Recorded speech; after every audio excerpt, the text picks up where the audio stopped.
Os ministros do Supremo Tribunal Federal, Gilmar Mendes e André Mendonça, divergiram durante sessão da segunda turma do STF ontem, no julgamento que manteve a prisão de Henrique Vorcaro, pai de Daniel Vorcaro.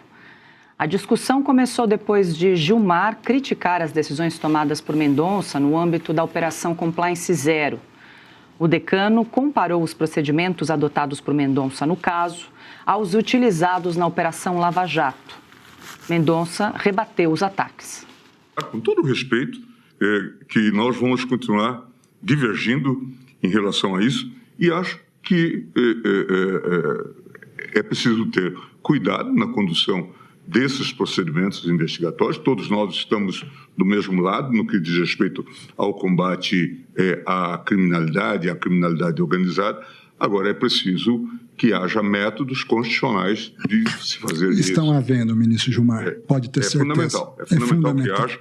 O que eu não vou admitir é tentativas que eu tenho visto de desacreditar de forma indevida a atuação, seja minha como relator, seja dos investigadores.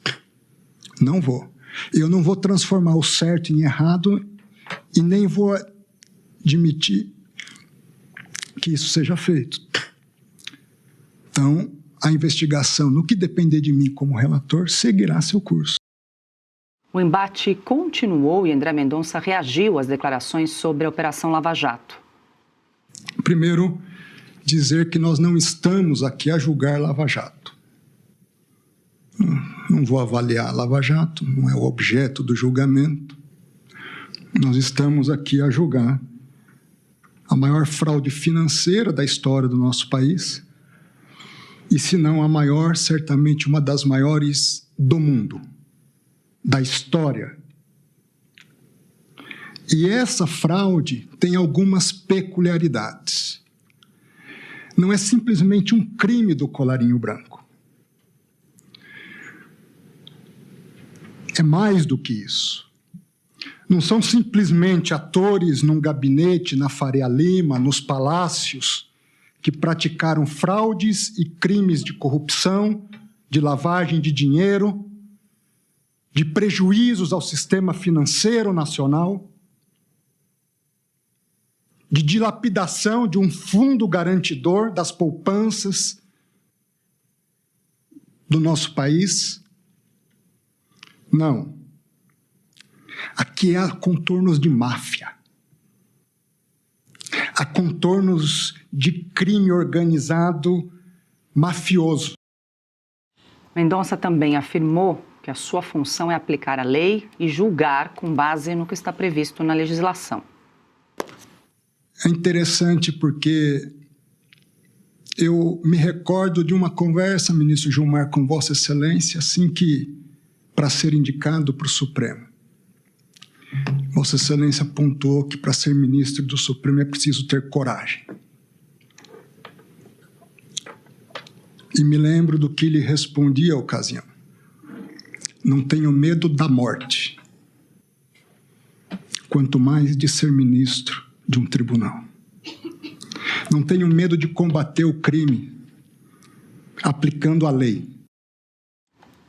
E sem citar nomes, André Mendonça afirmou que não costuma dar entrevistas e que não busca projeção. Não ajo por pressões de mídia e nem busco a mídia. Aliás, a mídia às vezes me critica porque, de certa forma, eu não sou tão acessível. Não tenho grupos de mídia, não dou entrevistas, não busco ser estrela. Sou um servidor público e com muito orgulho sirvo à justiça há mais de 20 anos, há 25 anos na AGU e no Supremo. E minha única pretensão aqui é aplicar a lei. E após assumir a relatoria do caso Master, o ministro André Mendonça teve a segurança reforçada. A medida foi adotada após uma análise interna identificar aumento do risco à integridade física do magistrado. O reforço inclui mais policiais, maior presença de agentes e uso de equipamentos de segurança. Bom, e hoje, quarta-feira, o Oeste Sem Filtro tem o prazer, a honra de receber a magistrada, jurista e professora Eliana Calmon no nosso estúdio.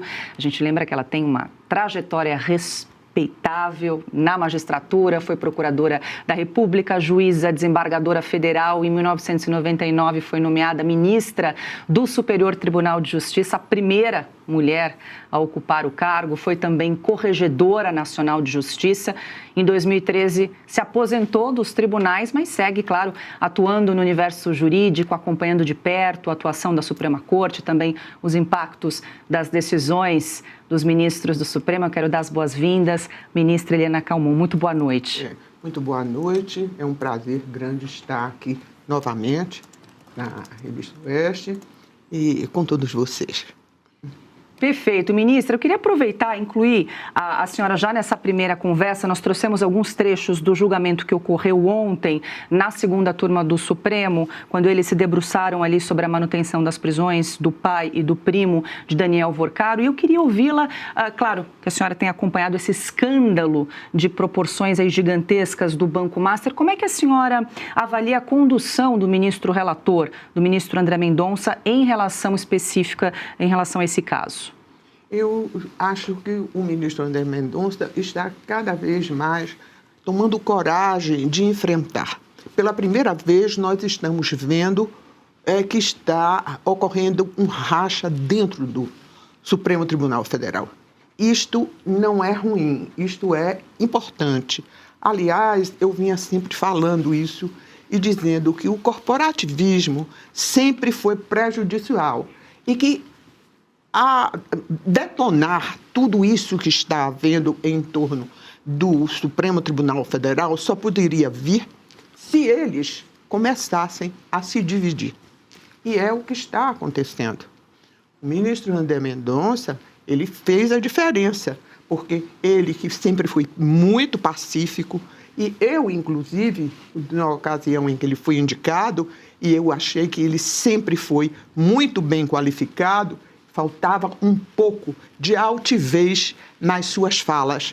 E isto está vindo exatamente pela necessidade que ele está tendo de mostrar para que veio e fazendo o papel de julgador, efetivamente. Agora, ministra, quando a senhora fala que divergências são importantes ali entre os ministros, quando o ministro Gilmar Mendes compara a Operação Compliance Zero com a Operação Lava Jato, por exemplo, faz algum sentido? A senhora vê alguma semelhança na conduta? Nenhuma. Porque eu entendo que ele traz a Lava Jato porque, lamentavelmente, deu certo, né? Aquele jogo que terminou por partir a esperança que nós tínhamos de vencer a corrupção, deu certo. E este exemplo que deu certo, ele está querendo trazer para, neste momento, nós termos também um desfecho horrível, como foi o desfecho da Lava Jato. Perfeito. Eu vou incluir também os meus parceiros nessa conversa. Está aberta, que a ministra está disposta para comentar, para perguntas, enfim. A gente trouxe alguns dos trechos desse julgamento de ontem, que terminou em 3-1, né, o voto vencido do ministro Gilmar Mendes, que inclusive, no entendimento dele, o pai de Daniel Vorcaro deveria cumprir prisão domiciliar. Foi voto vencido, então fica aberto. Marcília. Ministra, bom, primeiro, muito bom vê-la, sempre uma satisfação, seja bem-vinda.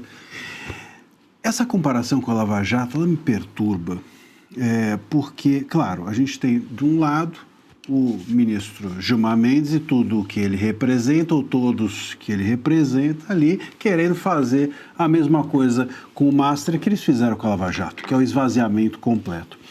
Mas eu também vejo na figura do ministro Mendonça a eterna figura daquele que precisa resistir a todo o sistema. Infelizmente, nós vivemos num país em que o sistema ele está apodrecido, inclusive dentro do judiciário. Então, se não há... Eu sempre digo o seguinte, eu não quero um juiz herói, mas hoje um juiz que faz o seu trabalho acaba se tornando uma função heróica.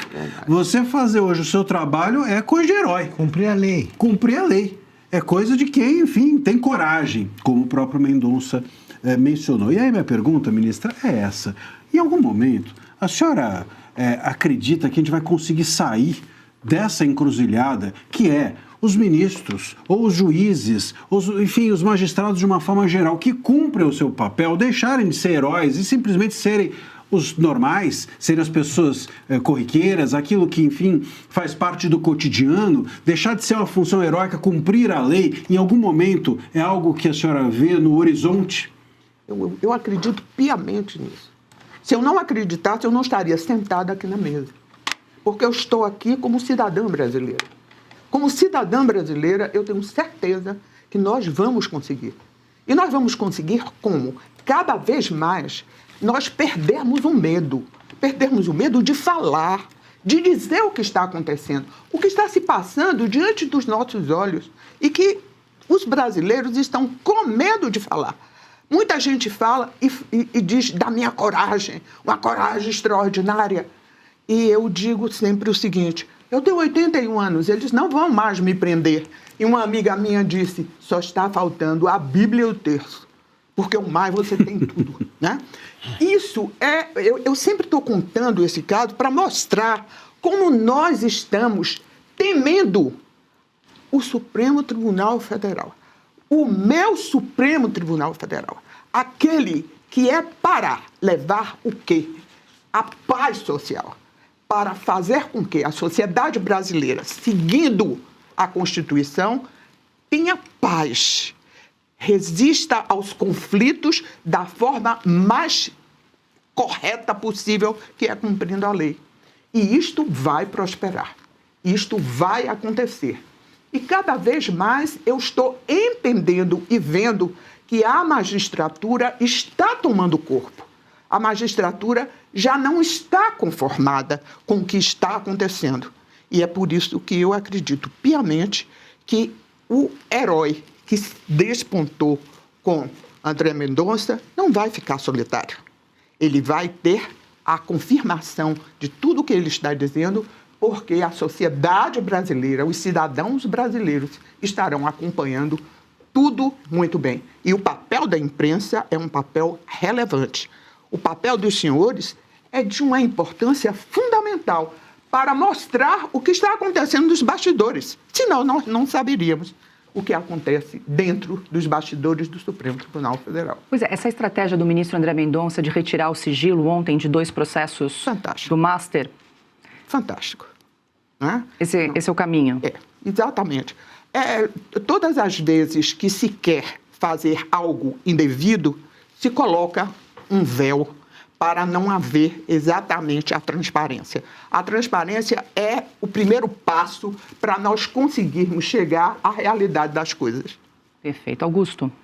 Ministra, é um prazer revê-la, muito bem-vinda, parabéns pelo seu trabalho. Eu concordo inteiramente com o que a senhora disse. Agora, acho que o povo, como mostram as pesquisas, sabe que o que faz o ministro André Mendonça tem razão. Ele está começando a descobrir, porque nunca o Supremo foi tão impopular e nunca se viu tanta simpatia para quem age de acordo com a lei. Acabaram com a Lava Jato, mas, no entanto, o povo continua vendo a Lava Jato como uma coisa boa. O brasileiro me pareceu mais confiante naquela época. Por que a opinião pública não conseguia chegar até o Supremo, a ponto de influenciar o comportamento dos outros? O Supremo Tribunal Federal sempre teve a aura institucional. E todas as vezes que se queria atingir o Supremo Tribunal Federal, dizia o seguinte: está atingindo a instituição, está atingindo a democracia. E desta forma, o povo se afastava. Até nós, magistrados, tínhamos receio de que isso acontecesse. Quando eu me aposentei, e me aposentei porque eu descobri que eu não tinha parceria dentro da cúpula do poder ao qual eu estava vinculada, e me aposentei antes de fazer 70 anos, porque eu entendi que eu não tinha mais nada para fazer ali, né? Eu cheguei a um tribunal superior e eu não estava encontrando assim, ressonância no poder de cúpula. De forma que eu fiz isso e fiz calada, eu não falei nada. Eu não falei em respeito ao Supremo. É uma respeitabilidade tão grande, histórica, e pelo passado de todos os ministros que fizeram o dever de casa, sendo cidadãos de bem, cidadãos que faziam aplicar a lei. Muitas vezes a gente não concordava, mas tinha respeito pelaquela decisão, né? E então, isto vem prosperando. Mas, na medida que está havendo esse desgaste do Supremo Tribunal Federal, a ponto de, na rua, né, um vendedor de picolé, um motorista de táxi, um gari, saber o que é o Supremo Tribunal Federal, que ele não está certo, que ele está errado, as coisas começam a mudar. E começam a mudar internamente. E aquele corporativismo existente, em nome da segurança jurídica, que eles sempre disseram, para nós termos respeitabilidade, nós temos de ser unidos aqui. Desuniam internamente, mas para o público, eles estavam unidos. Isso fez o povo se afastar. Mas na medida em que cada vez mais nós vamos vendo que as coisas estão mudando lá dentro. As pessoas não estão, os próprios ministros já começam a questionar as decisões. Haja vista este resultado parcial, né, de 3-1. Né? É uma prova de que as coisas estão mudando, porque o ministro Gilmar Mendes efetivamente sempre foi a liderança dentro do Supremo Tribunal Federal.